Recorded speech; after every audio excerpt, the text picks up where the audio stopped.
Gusto mo bang mag-open ng bank account pero napapaisip ka dahil wala ka ng pera?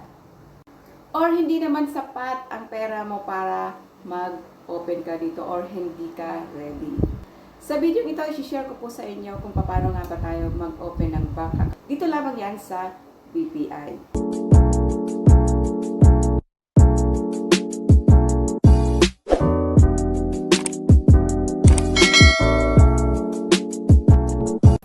Hi guys! Welcome back sa ating YouTube channel. This is Sebu Shai, and guys, for today's video ay i-share ko po sa inyo kung paano nga ba tayo mag-open ng bank account nang walang ilalabas na pera.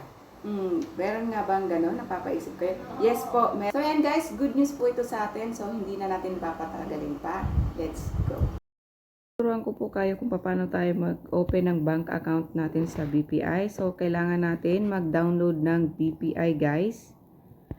Then, pagkatapos nyo pong mag-download dyan, sa Google po yan guys ha. Pasok po tayo ng BPI. Ayan guys, na-download na natin yung BPI. Click natin yan. Then, meron siya ditong ganyan. I-continue lang po natin. Open a new account now. Yan, basahin lang po natin yan. 1, 2, 3 po. Meron siyang ganyan. And then, do you have your ID with you? Meron po tayong pagpipilian dito ng mga IDs. So, sa akin po guys, ay national ID ang aking pipiliin. Kung ano po yung available nyong IDs. Then, confirm po natin. Then, yan. Are you Filipino? Yes po natin yan. Then, basahin po natin yan guys. So, sa akin, sa haba niyan, di ko na po babasahin yan. I-click na lang po natin itong ano na to, box. Nakalagay, I am allowed BPI to collect and process my personal information. Yan. Click po natin yan guys. Nasa sa inyo yan kung gusto nyong basahin. Then, what is your email? Yan. Then, ito po, isi-send po sa email yung confirmation na code.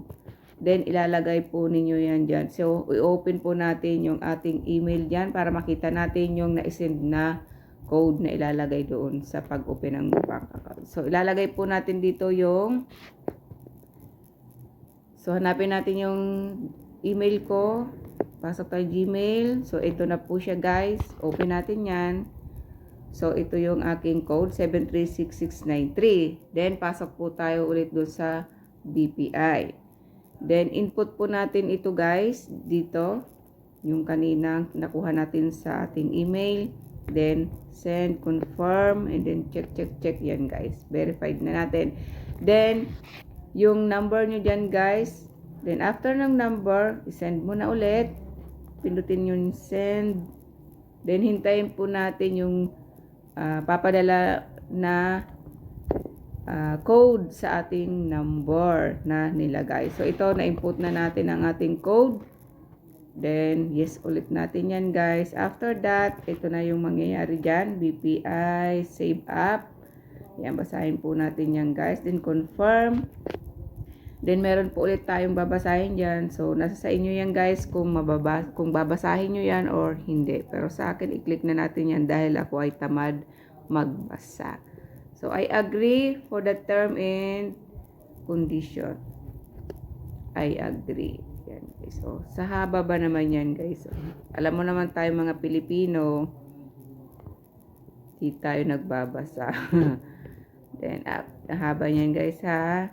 Yan. Sige lang. And then, agree natin yan, guys. Pag natapos nyo nang basahin, agree natin yan. And then, nakalagay, what is your name? Lagay natin yung first name mo, middle name, last name. Yan. Input po natin dyan. And then, birthday, guys. Tapos, country of birth. Then, pagkatapos, done nyo na yan, guys. Verify identification. Then, confirm your ID. Lagay mo na dyan yung national ID mo or kung ano yung available mong ID. Confirm natin. And then, pagkatapos nyan, kukuhanan kayo ng picture, guys. Then, i-picturean yung IDs nyo. Yan. Then, what is your gender niya, guys? Sa akin, female. Confirm natin yan. And then, fill upan nyo lang yan, guys. Single kayo or married, basta. Then, what is your address? Fill upan po natin yung mga, ano dyan, kung saan kayo nakatira. Then, pagkatapos nyan, pag natapos nyo ng fill upan yan, guys, proceed po tayo sa panibago. Then, yan. Tell us about your work. At puntahan po natin yan. Pagkatapos naman yan, review application mo. Reviewin natin yung mga application nyo, guys. Then, create your online banking. Yan. How to fund your account. Go to login. So, mag-login na tayo, guys, ha. So, ito yung aking login. Tapos, send SMS. Yun. Success, your device is registered na. Then, activate na, guys. Then, makikita natin, guys, ang aking account, savings account, 400 yan.